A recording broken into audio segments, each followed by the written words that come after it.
Hello and welcome to today's video. So it's been a while and life's been really crazy and second year has basically just hit me. There's so much work, but I managed to find time to start filming again, so hopefully my uploads will be a lot more regular than they have been.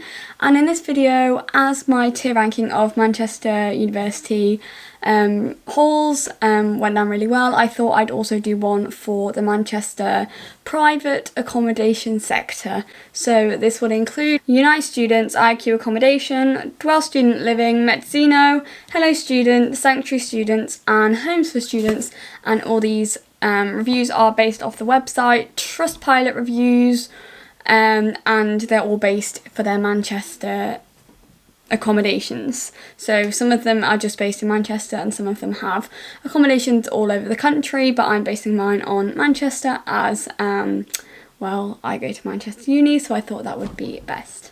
To start with, we have Unite Students, and these are really well known in terms of a kind of company name, and they were dotted all the way around Manchester City, and which I thought I quite liked. I'm going to read off these note cards.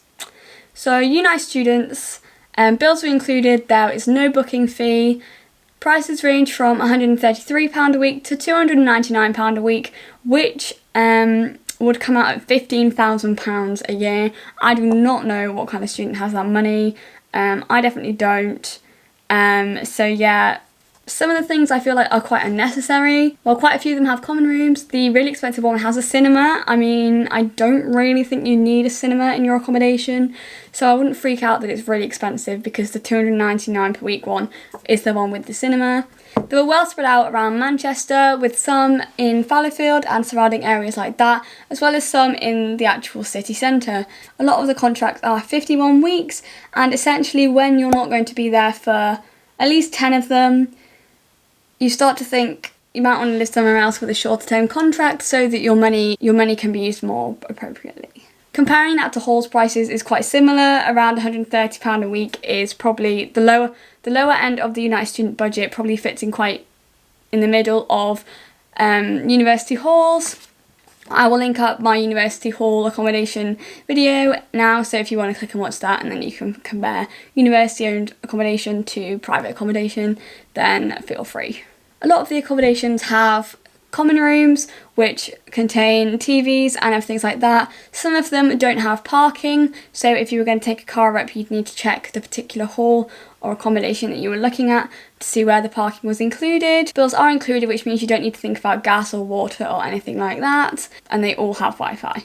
Unite Students does have a pretty good rating of 3.8 on Trustpilot, so I'd say it's a pretty decent bet, pretty standard, well-known company that I think a lot of people have lived with them, so I think definitely do some research, ask people that you know that have stayed there previously if you're going to look at it, but I think it's a pretty good option, so I'm going to rank it as good. Next we have IQ Accommodation.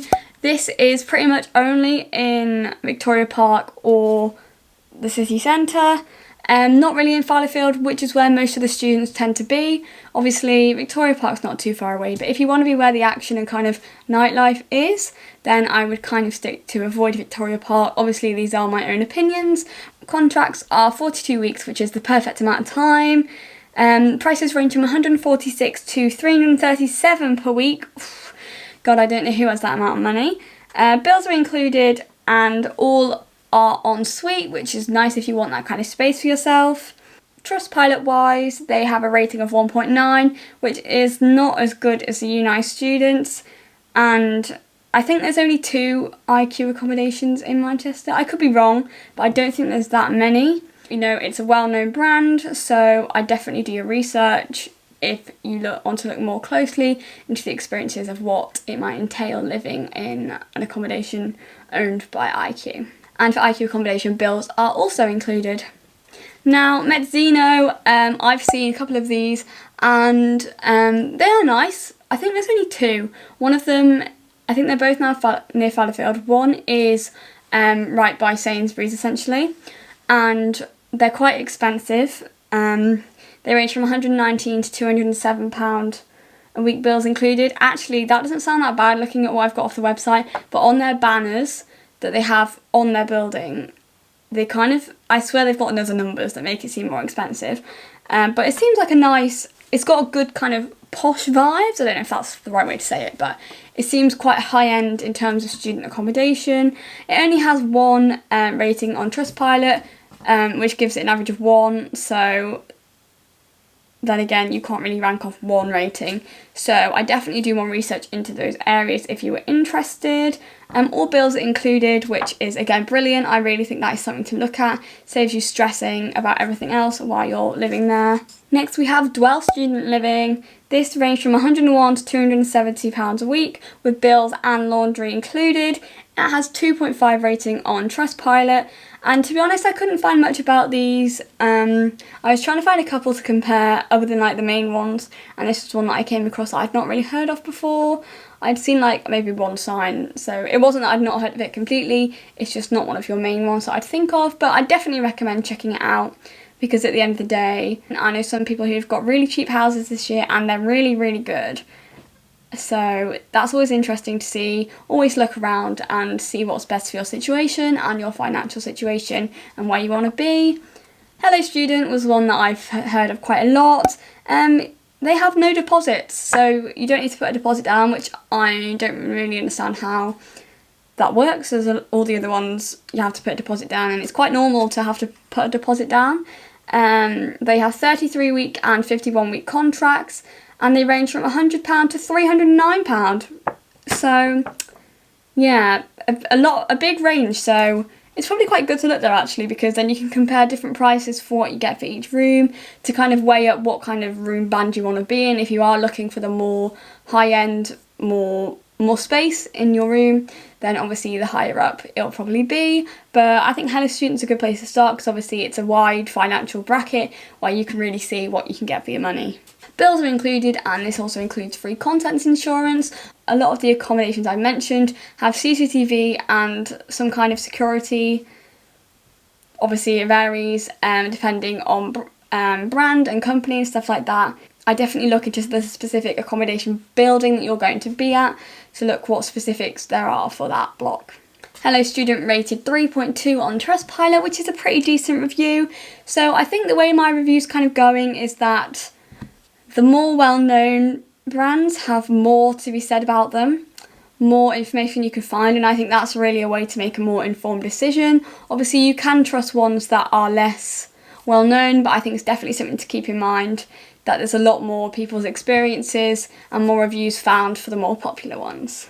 Sanctuary Students had a Trustpilot review of 2.5, ranged from £118 to £170.50 per week per person.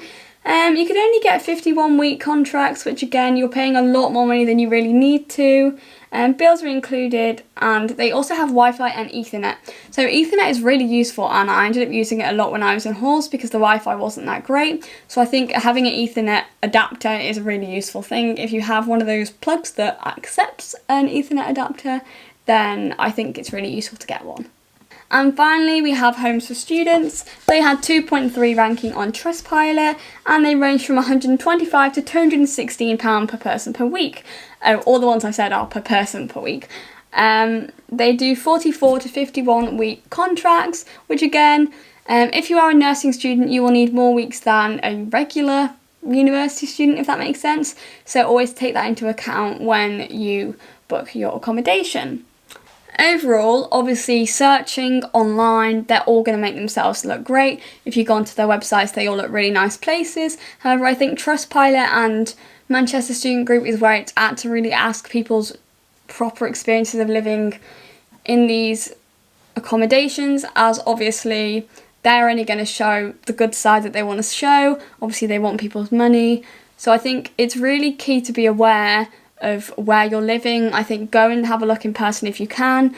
Obviously you might think, oh, a lovely building, and then you get there and you realise it's in like a really not very nice area and you don't feel that safe around there. So I definitely recommend having a look at these accommodations if that's possible for you. Obviously take into consideration your financial situation, and I definitely wouldn't worry. I know people say, oh, it'll sell out really quickly, but there are always places near it, like there are always places even in September where you can just book on them. Obviously you'll have less choice, but in terms of looking around, I definitely say go visit them, check out people's experiences, look at the website. Don't be too fooled by the website, because obviously they want you to give them your money essentially. But overall, I was actually quite surprised with not how good it was, but to be fair, I didn't think they'd all be bills included, which I was pleasantly surprised at. Obviously some of them have parking, which might be a good thing for you, and then obviously there is the security issues, and obviously they have different security measures in each place. But in terms of that, I'm actually not that, like, the price ranges shocked me a lot. I didn't think there'd be that big price ranges, and the prices map on pretty well to university halls. If you're looking at this because you're thinking, do I go into halls or like private accommodation, or do I get a house, I would definitely recommend a house because it's a lot cheaper. My house, well, housing prices probably average at about £100, £90 a week maybe, depending on where you go. So houses is definitely cheaper. Obviously you do have the problem with some landlords, but overall, obviously everyone has good and bad experiences. If financially you are able to live in private accommodation instead of a house, then I definitely look at it. Obviously everyone knows what works best for them, and I think it's up to you at the end of the day, but I just thought here are my opinions and also just some facts and figures to give at you for if you wanted to compare them, as obviously I've kind of done the work comparing them all, so you don't have to in the end. But obviously look into more detail about the ones that you think, oh, that might be somewhere for me, and never kind of put one off right away unless you know it's exactly something you don't want. So overall, I'm actually really impressed with these. They surprised me. I never looked at private accommodation, and I think that they can be pretty nice. Obviously, it depends who you're put with. If you're in a kind of flat situation with shared communal area, obviously people make part of your living experience. It all depends who you live with and how you get on. But essentially, none of them look really bad. Obviously, the ratings are very important, and I would have a really good read of a TripAdvisor reviews, not TripAdvisor, the Trustpilot reviews, because I think that's a really good detailed like of people's experiences. I'd really focus quite heavily on that, as obviously the company and the websites, they're not going to put out bad things about themselves. So I definitely have a look at people's experiences and then come to the best conclusion for yourself and what's the best accommodation for your situation. I hope you found this useful. If you did, then give it a thumbs up, and thank you for watching, and I will see you for the next video. Bye!